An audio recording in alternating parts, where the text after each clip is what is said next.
Hello students, आज की इस वीडियो में आज मैं कक्षा 10वीं वाले विद्यार्थियों को गणित सब्जेक्ट के 4 नंबर वाले प्रश्नों को बताने वाला हूं। तो मैं पूरा अध्याय वाइज बताऊंगा।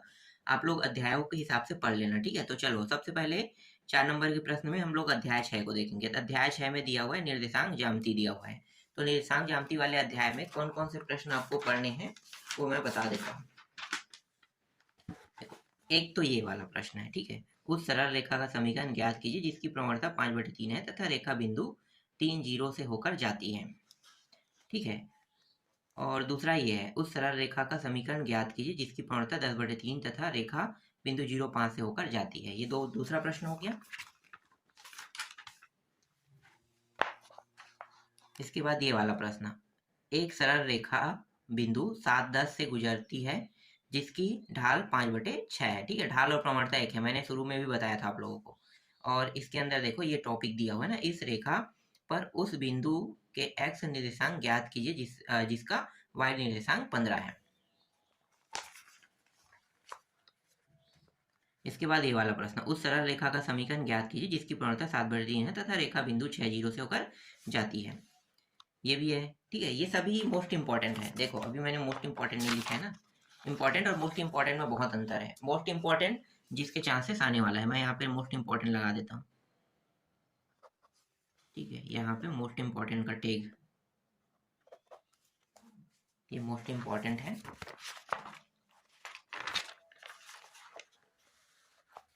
ये भी मोस्ट इंपॉर्टेंट है।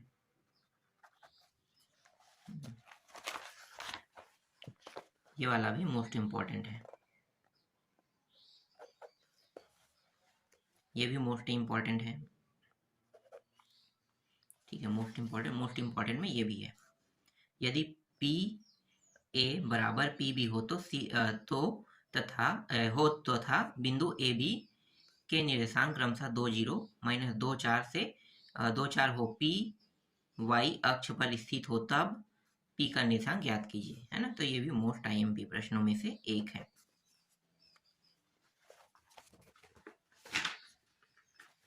उसके बाद ये वाला प्रश्न भी मोस्ट इंपॉर्टेंट है, ठीक। देखो, अभी मैंने सिर्फ मोस्ट इंपॉर्टेंट दिया इसमें क्योंकि आपको एक बेनिफिट मिल रहा है। क्या बेनिफिट मिल रहा है मैं बता देता हूँ। देखो, ये अध्याय 6 में बस आपको इतना ही पढ़ना है। अब आपको एक बेनिफिट क्या मिल रहा है, देखो ये अध्याय 7 है। तो अध्याय 6 और अध्याय 7 दोनों से मिला के प्रश्न आपको देखने मिलेगा। एक प्रश्न अथवा में रहेगा और एक प्रश्न ऊपर में रहेगा ना। तो अध्याय 6 से जो प्रश्न देखने को मिलेगा, ठीक है, तो एक प्रश्न वो हो गया और अध्याय 7 से भी एक प्रश्न होगा। अब आपके ऊपर डिपेंड करता है कि आप अध्याय 6 बस को पढ़ो या अध्याय 7 बस को पढ़ो। अध्याय 6 को पढ़ोगे तो जितना प्रश्न मैंने दिया है उन सभी को पढ़ना पड़ेगा, और अध्याय 7 को बस पढ़ना चाहते हो तो अध्याय 7 में जितना प्रश्न यहाँ पे मैं दिखाऊंगा उन सभी को पढ़ना है। तो दोनों में से किसी एक अध्याय को आपको पढ़ना है। 100% उन्हीं में से कोई एक प्रश्न आएगा, जो मैं बताया हूँ उन्हीं में से प्रश्न आएगा। तो अध्याय 6 के अगर अथवा प्रश्न नहीं पढ़ना चाहते हो तो सिर्फ अध्याय 6 को पढ़ लो, और अथवा प्रश्न पढ़ना चाहते हो तो अध्याय 7 को भी पढ़ लो, ठीक है। तो अध्याय 7 को भी अगर देखना चाहते हो, मेरे हिसाब से सबसे सबसे सरल तो अध्याय 7 है। तो अध्याय 7 आलेख है, आलेख में 7-8 प्रश्न है, बस उतना ही पढ़ना है।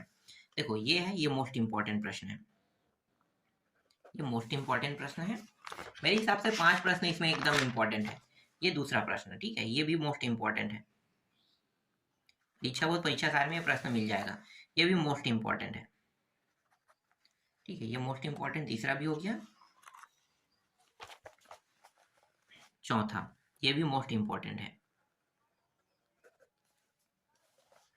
ये भी मोस्ट इंपॉर्टेंट है, ठीक है। 5, बस इसमें 5 ही प्रश्न है मोस्ट इंपॉर्टेंट में। इन पांचों को अगर पढ़ लेते हो तो समझो अथवा प्रश्न भी आपका बन गया, ठीक है। लेकिन अगर एक अध्याय बस को पढ़, समझो कि यही यही बस अध्याय को पढ़ना चाहते हो, अध्याय 7 बस को, तो इसमें जो 2-3 प्रश्न है उसको भी देखना पड़ेगा, ठीक है। इसको भी पढ़ना पड़ेगा, छठवा को और 7वां को भी पढ़ना पड़ेगा, ठीक है। और ये 8वां आ चुका है, फिर भी इसे देखना पड़ेगा। अगर एक अध्याय पढ़ रहे हो तब की बात है, एक अध्याय में आपको थोड़ा सा ज्यादा पढ़ना पड़ेगा, ठीक है। और अगर दोनों मिलता जुलता पढ़ रहे हो, उनमें से थोड़ा सा कम कर रहे हो, है ना, थोड़ा सा कम करें तो 5 प्रश्न और उसमें से कुछ 8-9 प्रश्न है उनको देखना पड़ेगा। तो ये बेनिफिट है कि आप दोनों अध्याय को ना पढ़ के एक अध्याय को भी पढ़ सकते हो, जो सरल लगे उसको देख सकते हो। इसे तो मैंने पूरा बताया भी है कि इसे बनाते कैसे, है ना, बना के भी दिखाया हूं मैं। बहुत आसान है, बस पैमाना मानना है, पैमाना मान के हल करना रहता है। इसके बाद अगला जो अध्याय है उसको देख लेते हैं, 4 नंबर वाला ज्यामिति से, है ना। हाँ, ज्यामिति से, तो अध्याय 11-12 से है। अध्याय 11-12 इसमें भी वैसे ही है। अध्याय 11-12 को अगर पढ़ना चाहते हो तो दोनों को भी पढ़ने की जरूरत नहीं है, या तो अध्याय 11 के प्रश्नों को पढ़ो या तो अध्याय 12 के, लेकिन इसमें दोनों से पढ़ लेना ज़्यादा अच्छा रहेगा। ठीक है, जो मोस्ट इम्पोर्टेंट है देखो बता देता हूँ। देखो, ये हो गया आपका मोस्ट इम्पोर्टेंट प्रश्न, अध्याय 11 से है ये। ठीक है, अध्याय 11, एक बार पाठ का नाम लिखा देता हूँ। ठीक है, समरूप त्रिभुज एक हो गया ये वाला प्रश्न। ठीक है, यदि दो समरूप त्रिभुजों के क्षेत्रफलों का अनुपात 36:16 है तो उनका संगत भुजाओं का अनुपात क्या होगा। इसके बाद ये भी है मोस्ट इम्पॉर्टेंट। ठीक है, ये भी most important. A B C एक त्रिभुज है जिसमें ए डी क्या है, लंब है BC के। सिद्ध कीजिए कि AB का वर्ग प्लस CD का वर्ग बराबर BD का वर्ग प्लस AC का वर्ग, ये सिद्ध करना है। ये मोस्ट इम्पॉर्टेंट प्रश्न है। ये नॉर्मल प्रश्न है, इसे मोस्ट इम्पॉर्टेंट में मैं नहीं लूंगा। ठीक है, ये 4 नंबर के भी है, बस इम्पॉर्टेंट है समझो। इसके बाद ये वाला प्रश्न भी इम्पोर्टेंट है। ठीक है, दो समरूप त्रिभुज 9, ये जो प्रश्न है इसमें मान बदल के भर देता है। जैसे यहाँ पे 9:36 दिया हुआ है, तो ये 9:16 दिए है, तो इसको क्या कर देगा 36 और इसको 25 कर देगा। इस तरीके से मान को बदल के बनाने के लिए कह सकता है। पूरा सोल्यूशन सेम टू सेम रहेगा, बस कोई अंतर नहीं है इसमें, सोल्यूशन सेम टू सेम रहता है। इसके बाद ये प्रश्न सिर्फ इम्पोर्टेंट है ना, ये भी सिर्फ इम्पोर्टेंट है। ये एक मिनट 36 आई हुई ये वाला, नहीं मोस्ट इम्पोर्टेंट है ये। ठीक है, ये मोस्ट इम्पोर्टेंट, यहाँ भी मान बस को बदल के देगा। जब भी ये प्रश्न आएगा इससे संबंधित तो मान बदल देते हैं, तो इसको देख लेना।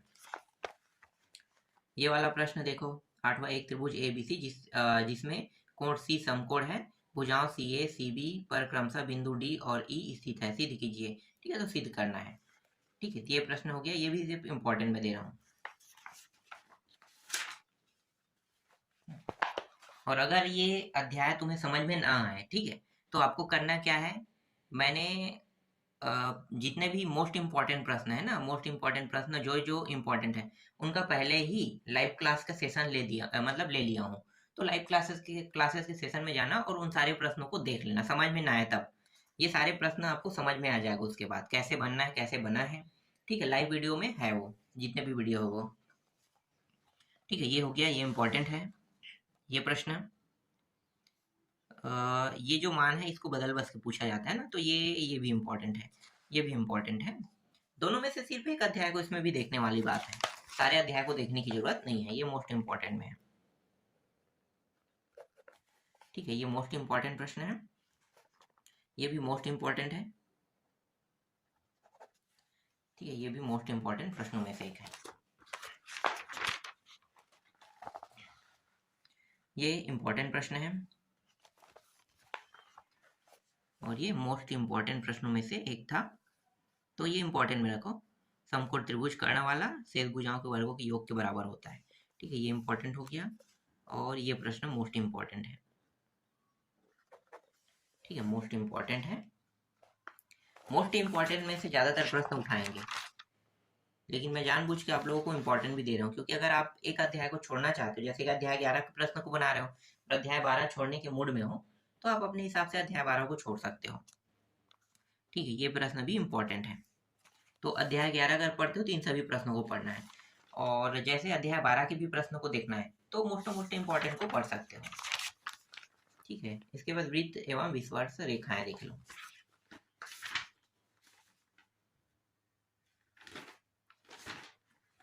ये तो और सरल है, ये अध्याय ज़्यादा ही सरल है। ठीक है, ये इंपॉर्टेंट प्रश्न है, 8 और 3 सेंटीमीटर है, क्या निकालना है इसमें भी, त्रिज्या ज्ञात करना है। तो इसे तो मैंने पूरा बताया भी आप लोगों को कैसे बनाते हैं, है ना। ये भी वैसे ही प्रश्न है, ये भी इम्पोर्टेंट है, ये भी इम्पोर्टेंट है, ये मोस्ट इम्पोर्टेंट में आ रहा है। ठीक है, मोस्ट इम्पोर्टेंट तो किसी से भी आपको छोड़ना नहीं है। ये प्रश्न इम्पोर्टेंट है ना, ये प्रश्न भी इम्पोर्टेंट है। 10वां, ये भी इम्पोर्टेंट है ना, ये भी इम्पोर्टेंट है। ठीक है, देखो 2024 के सन में आया तो ये प्रश्न नहीं के बतौर है, इसके चांसेस 0 हो चुका है। कभी भी 2024 के सन के प्रश्नों को नहीं उठाता है, ये मोस्ट इम्पोर्टेंट है। सिद्ध कीजिए कि चक्रीय त्रिभुज के सम्मुख कोणों का योग 180 अंश होता है। ठीक है, ये भी मोस्ट इम्पॉर्टेंट है, ये अध्याय 12 है, मोस्ट इम्पॉर्टेंट। ठीक है, मोस्ट इम्पॉर्टेंट ये भी है। ठीक है, 5वां प्रश्न मोस्ट इम्पॉर्टेंट। मोस्ट इम्पॉर्टेंट में ये भी है।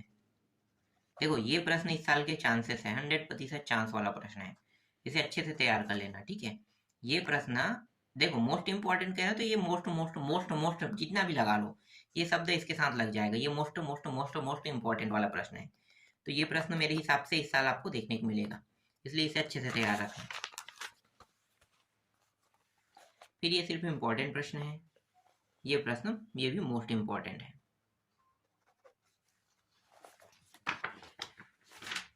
हो गया, बस इतना ही था इसमें। इसके बाद अध्याय डायरेक्ट 15 पे आते हैं।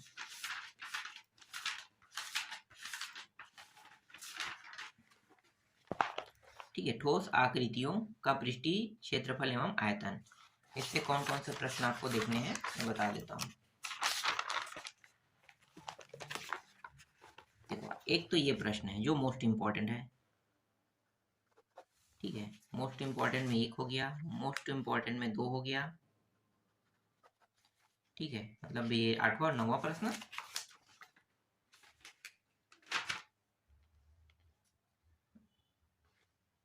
इसके बाद ये प्रश्न तो आज ये प्रश्न छोटा है, ये आएगा तो 3 नंबर में आएगा, चलो इसे 4 में रख लेते हैं, मोस्ट आईएमपी में। ठीक है, आएगा तो 3 नंबर में आएगा, तो 3 नंबर के हिसाब से इसको यहाँ पे ऐड कर लेते हैं, ज़्यादा अच्छा है। 3 या 4 दोनों में ऐड कर लेते हैं तो ज़्यादा अच्छा रहेगा। इसके बाद मोस्ट इम्पॉर्टेंट में और कौन है, हाँ ये है मोस्ट इम्पॉर्टेंट में। ठीक है, मोस्ट इम्पॉर्टेंट प्रश्न ये हो गया, ये भी 4 नंबर का मोस्ट इम्पॉर्टेंट प्रश्न है। ठीक है, मोस्ट इम्पॉर्टेंट प्रश्न ये भी, ये प्रश्न भी मोस्ट इम्पॉर्टेंट है। ठीक है, मोस्ट इम्पॉर्टेंट प्रश्नों में से, और ये वाला प्रश्न भी मोस्ट इम्पॉर्टेंट है, मोस्ट आईएमपी प्रश्न, और ये भी मोस्ट आईएमपी प्रश्न। देखो मोस्ट मोस्ट लगा है ना, तो मोस्ट वाले तो और ही ज़्यादा महत्वपूर्ण रहता है। इसके बाद 24वां, 25वां, 26वां, 27 नहीं, फालतू है ये सब, ऐसे एग्जाम में नहीं आते हैं। देखो, ये है इम्पोर्टेंट प्रश्नों की सूची में, ये भी इम्पोर्टेंट प्रश्नों की सूची में है, और ये मोस्ट इम्पोर्टेंट प्रश्नों की सूची में है। ठीक है, पिघलाए वाला, और ये प्रश्न तो आ चुका है तो सिर्फ इम्पोर्टेंट में रखते हैं। ठीक है, ये वैसे ही है जैसे ये पिघलाने वाला है ना, वैसे ही ये भी है। और हाँ, ये भी मोस्ट इम्पोर्टेंट में रख लो, पिघलाने वाले से प्रश्न होना चाहिए। जैसे ये है ना, गोले की त्रिज्या ज्ञात कीजिए, और ये भी है। ठीक है, और ये सिर्फ इम्पोर्टेंट में मानो, इसके चांसेस 0 हैं, फिर भी इसे इम्पोर्टेंट के तौर पे देखना है आपको। ठीक है, इसके भी चांसेस 0 है, इसको भी इम्पोर्टेंट बस में देखना। ठीक है, ये प्रश्न आ चुका है 2024 में। देखो, पिघलाकर वाला है ना, तो पिघलाकर वाले प्रश्न जब आएंगे तो मानों को बदल कर आएगा, इसलिए मैं यहाँ से आपको 2 प्रश्न दे रहा हूँ। तो ये इम्पोर्टेंट बस में रखो, ये आ चुका है, और ये वाला प्रश्न ये मोस्ट इम्पोर्टेंट में रख लो। ठीक है, और प्रश्न तो नहीं है, बस इतना ही प्रश्न देखना है, तो मोस्ट इम्पोर्टेंट हो गया। अब आते हैं अध्याय 16 से, चर्चा नंबर के आंकड़ों का विश्लेषण। ठीक है, आंकड़ों के विश्लेषण से कौन कौन सा आएगा, मैंने पूरा अध्याय पढ़ा भी दिया आप लोगों को, तो देखते हैं कौन कौन सा आ सकता है। ठीक है, 3 ही टाइप के प्रश्न, एक बहुलक ज्ञात करने के लिए कहेगा, बहुलक का सूत्र याद रख लेना। ठीक है, एक कौन सा है बहुलक, चलो मैं थोड़ा सा बता देता हूँ। बहुलक हो गया है ना, माध्यिका ज्ञात करने के लिए कहेगा, दूसरा माध्यिका हो गया, और तीसरा है समांतर माध्य कहेगा। ठीक है, 3 ही तो है इसमें, समांतर माध्य, बहुलक, ये क्या है, बहुलक है, बहुलक है, बहुलक है, माध्यिका है, और समांतर माध्य। ठीक है, 3 ही है, तो 3 से संबंधित है, तो तीनों को देखना है अच्छे से, बस टाइप सीखना और याद रख लेना। ठीक है, तीनों के तरीके में कैसे हल होता है, कैसे हल किया जाता है, बस ये जानना है। ठीक है, एक प्रश्न ये हो गया, ये वर्गांतर वाला दिया हुआ है, आवृत्ति दिया हुआ है, इसमें निकालना क्या है, बहुलक ज्ञात करना है। तो बहुलक कैसे ज्ञात करते हैं, ये मैंने पहले ही सिखा दिया है ना, तो ये मोस्ट इंपॉर्टेंट प्रश्न है। ठीक है, मोस्ट इंपॉर्टेंट प्रश्न है, ये भी मोस्ट इंपॉर्टेंट प्रश्न है। दूसरा भी, जिसमें क्या निकालना है, माध्य। माध्य मतलब समांतर माध्य। ठीक है, अगर माध्य कह रहा है तो इसका मतलब आपको पता होना चाहिए कि वो समांतर माध्य कह रहा है। माध्यिका अलग होता है, समांतर माध्य अलग होता है। देखो जैसे यहाँ पे स्पष्ट बोल दिया समांतर माध्य। ठीक है, ये भी मोस्ट आईएमपी प्रश्नों में से एक है। ये भी मोस्ट आईएमपी प्रश्नों में से एक है। इसमें बहुलक का है, तो बहुलक का सूत्र याद होना चाहिए, माध्य का सूत्र याद होना चाहिए। अब भी समांतर माध्य, माध्यिका कहेगा वो अलग है, माध्य और माध्यिका अलग अलग है। जैसे यहाँ पे माध्यिका कह रहा है, तो ये भी मोस्ट आईएमपी प्रश्नों में से एक है।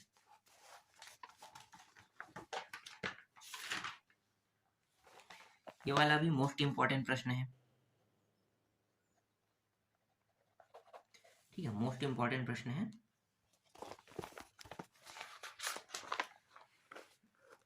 ये भी मोस्ट इंपॉर्टेंट प्रश्न है। मोस्ट इंपॉर्टेंट प्रश्न, ये वाला भी मोस्ट इंपॉर्टेंट प्रश्न है।